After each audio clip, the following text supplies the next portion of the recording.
Hello there guys, how are you all doing? It's Deck here from DC Central, and in today's video I'm going to be doing a movie review, which is something that I've not really done on this channel before, at least not in a very long time, and certainly not since I've been doing DC TV stuff, which has been for a good few years now.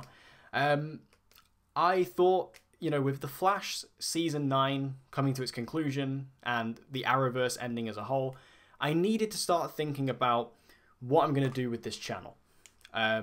And because of that, I've been thinking about a lot of different ideas, and one of the things I want to do is potentially just turn this channel into a little bit more of a general kind of movie and TV channel where I talk about particular IPs and properties that, you know, mean a lot to me, be it DC in general, Marvel, Star Wars, other projects like that I personally am interested in. So I thought, with Guardians of the Galaxy Volume 3 now out and in cinemas, and I've seen the film, I thought, hey, why not review it? So with all that said and all that out of the way, let's jump into my review for Guardians of the Galaxy Volume 3.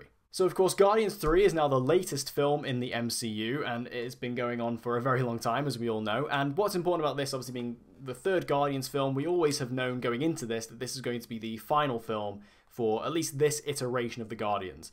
And James Gunn, of course, writer and director of the entire series, after all the debacle of him being fired, coming back, blah, blah, blah, blah, blah, we all know the story there. He's now back in the director's chair and has written this film, and what a film he has produced. You know, James Gunn, there's no denying, you know, what your opinion on him is, you know, whatever. He is a talented writer and director. There is no doubt about that. And, you know, the Guardians of the Galaxy franchise has been his baby, you know, as much as it belongs to the MCU. Without James Gunn, we wouldn't have Guardians of the Galaxy. And this film is definitely different than the first two. It's a lot darker. It's a lot more somber in tone. But it also doesn't lose its identity as Guardians of the Galaxy. The movie is still funny. It still has its silly humor. It still has its light-hearted moments. But you can tell that this film was supposed to signal the end of this franchise. And at least, you know, this version of it, and, you know, with James Gunn at the helm, this is the end of this kind of era of it. And it just proves what a good writer James Gunn is. He's amazing. You know, the balance between the absolutely hilarious side of the film, where there's so many great jokes and lines and character moments, but also this movie is heartbreaking. I mean, I'm sure, you know, you've seen people on Twitter talk about how sad this movie is and the reactions they were having to it, and I was one of those people. Like, this movie is so sad in so many places, and this is a non-spoiler review, by the way, I should mention. I'm not going to be talking about any spoilers, so I'm not going to say why it's so heartbreaking, but all I can say is that I was in floods of tears in this movie, and all my credit goes to James Gunn for that. Now, let's talk about the cast of this movie, because obviously the Guardians cast has just gotten bigger and bigger with each movie, and the main cast member I really want to talk about in this is Rocket. Obviously, this film going into it has always kind of been pledged as Rocket's movie, like this is mainly going to be about him, and it absolutely is.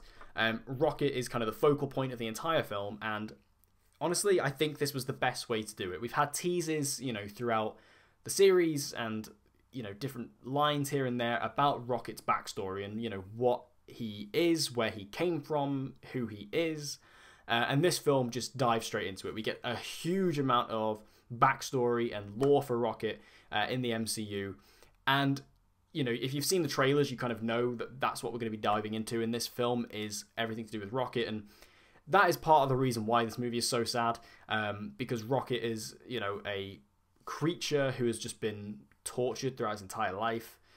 You know, he's a very broken person deep on the inside, and we've always known that about Rocket. Like, we've always known he came from a tortured background and was a very broken person, but in this we really get to see why and what happened to him.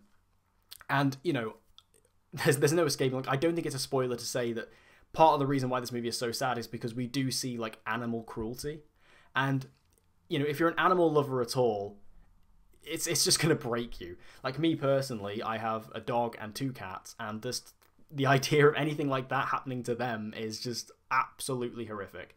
So to see Rocket, you know, as a baby in this, just all the things that happen to him, it's horrendous. It's horrible to watch. But that is, you know, I won't go into it much more than that. But all the credit in the world to Bradley Cooper as well, who I think Bradley Cooper is so underrated in this franchise, because a lot of people forget about Bradley Cooper, like, because he's a voice actor in this. Obviously, he only provides the voice and some facial CGI, facial capture. A lot of people kind of forget about Bradley Cooper and don't talk about him as much. He's phenomenal in this series. He's so good, and he's almost unrecognizable as Bradley Cooper. Like, you don't really know the voice as Bradley Cooper, and the emotion he delivers in this film is insane. He's really good here, and like I say, this is easily like Rocket's best movie. He's a fantastic character in this, and now being like a fully fleshed out character, it just makes me love Rocket even more. I will also make a specific mention to Gamora, because this version of Gamora that we have in this movie is obviously not the same one as we had in the first two. This is the version that came from Endgame. And, Endgame kind of teased a little bit of like what the dynamic was going to be with Gamora, but it didn't dive into it fully because obviously they had so many other things going on in that movie, and obviously they just kind of had to like at least kickstart something. But in this film, they really dive into like who this version of Gamora is and kind of like her new relationship with the Guardians and what she's doing. I found it really interesting where they place her in this movie. I'm not going to delve into it more than that, but kind of where she starts in this movie, I found very interesting. I didn't expect that. And I also loved where she ended. Absolutely loved where she ended. Because I was essentially worried they were going to go one way, but they went the other, and I was happy about that. And obviously, Zoe Saldana might be one of the most underrated actresses in Hollywood. Like, she's in the MCU and Avatar, like two of the biggest franchises of all time. And in both, she's like under a huge amount of makeup. So nobody really recognizes Zoe Saldana, but she is fantastic in this. She's fantastic in everything. And I really liked what they did with Gamora, because I think James Gunn just wrote her in the best possible way. And the most intelligent way possible, without falling into a lot of the same tropes. Now, of course, this is a superhero movie and superheroes themselves are only as good as their villains. And let's talk about the villain of this one. We have the High Evolutionary, played phenomenally, and I'm going to try and pronounce this name. I've got it written down here.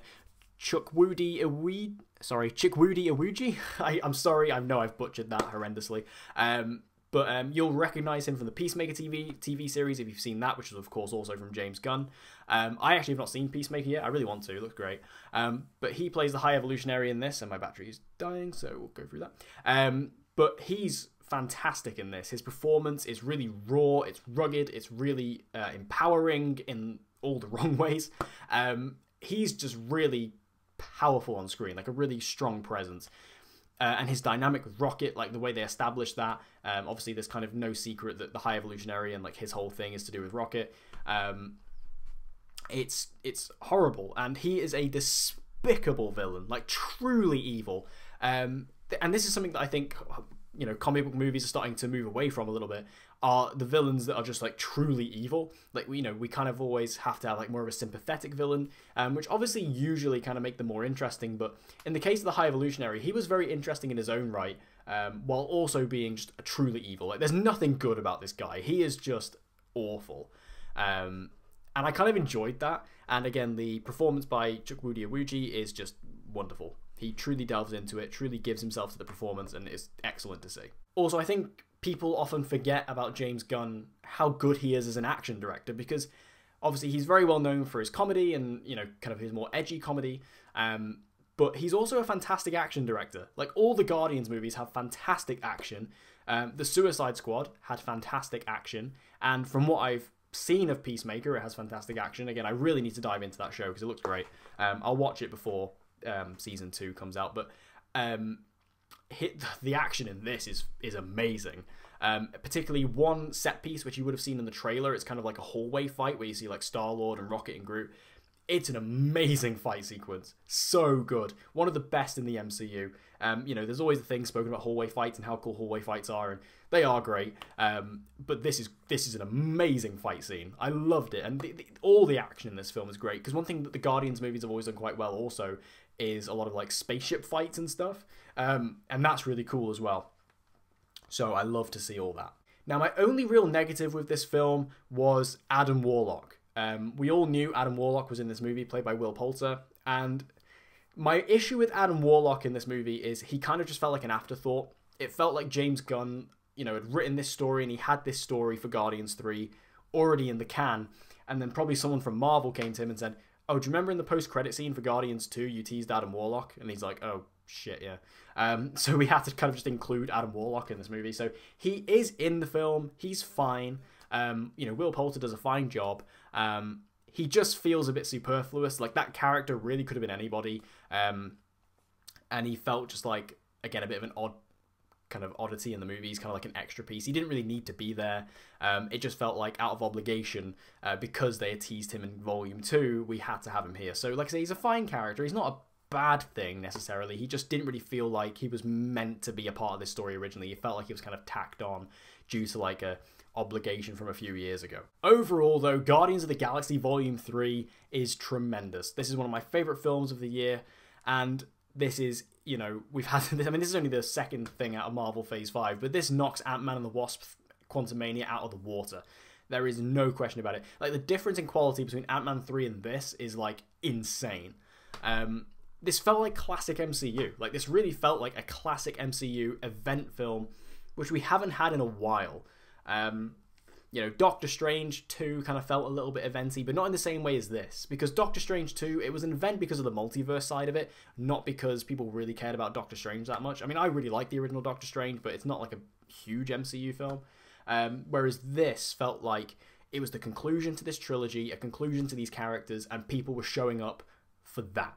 And, you know, the cinema I was in was absolutely packed. It was, you know, full of energy, which I haven't felt in an MCU movie since, like, No Way Home. So that was really nice to see. Like, this felt like a truly classic MCU film. This is hands down the best Guardians movie. I mean, I really love the original Guardians, but I think this just, it does outdo it.